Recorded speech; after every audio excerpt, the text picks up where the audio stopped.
All right, get ready for this one because today we are diving into some pretty wild territory. Um, AI. Yeah, yeah. But we're not talking about the kind that writes your emails or anything like Oh, that. not your typical AI. No, this Okay. AI is something else. This AI can digitally undress people in photos. Yeah. It sounds crazy. All right. That's not crazy. Yeah. Sounds like we're in a sci-fi movie or something. A little bit. Yeah. Yeah. It's real though, and it's based on some tech that's moving really fast. They call them free Undress AI apps and websites. Okay. And no, it's not X-ray vision or magic or anything. Right. It's actually about these complex algorithms, Uh-huh. things like GAN, Stable Diffusion, Lorai models. Okay, you've already lost me at GANs. Oh, yeah. I'm sure some of our listeners are like, what? Yeah, so let's Break it down. break it down. Let's take GANs, for instance. Oh. Imagine two AIs. They're basically in a battle. One's like a forger trying to make these really realistic images, and the other one's like a detective trying to spot the fakes. Okay.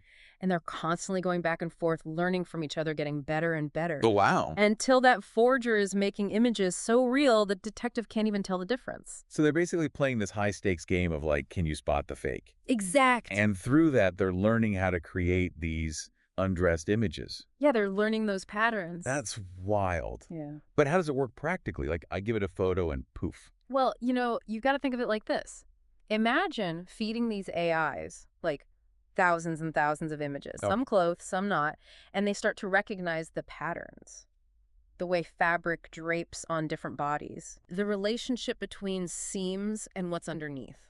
It's like an artist sketching a figure. Yeah. They're using their knowledge of anatomy and how clothes hang to sort of infer the shapes underneath. So, like, if you gave a sketch artist a photo of someone who was clothed, Exactly. you could probably use their knowledge to figure out what the body looks like underneath. Exactly. And these AIs are kind of doing the same thing. Wow. But instead of using pencils and paper, it's all code and data.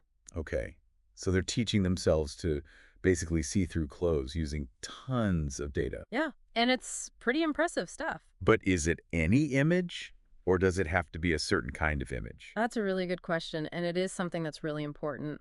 The article we're looking at today from Nudify Info, Okay. which just does a great job breaking this all down. It points out that clearer images equal better results. That makes sense. Yeah, so we're talking high-quality pictures where the AI can really easily tell what's body and what's clothing. So kind of going back to the artist analogy, it's like giving them a high-definition photograph versus a blurry impressionistic painting. Exactly, right. And that's where things get really interesting. Okay. The more vague or blurry that image is, the more the AI has to kind of like fill in the blanks. Uh-oh. And sometimes that leads to some surprisingly accurate results, and other times let's just say it gets a little abstract. Okay, so that's impressive and terrifying at the same time. Yeah, a little bit of both. But we're getting ahead of ourselves, I feel like. Yeah. Before we get into how accurate or not accurate it is, or Yeah. the ethics of it all, Right. let's look at what's out there. Yeah, because like any new tech, there's a whole spectrum. This Nudify Info article actually lists out some of the top-rated apps and bots that are out there. Okay. And some of them even have free trials, Oh, well. which you can imagine has kind of added fuel to the fire of people's curiosity. Free trials for digital undressing AI. I don't know if I should be impressed by the hustle or a little creeped out. Yeah, it's definitely an interesting time to be alive, that's for sure. That's for sure. But all right, let's take a quick break. Okay. And when we come back, we'll unpack what it's actually like to use these apps, the ethical tightrope that this technology walks, Right. and what it all means for us in this age of AI. Definitely a lot to unpack there. Yes. So stick with us.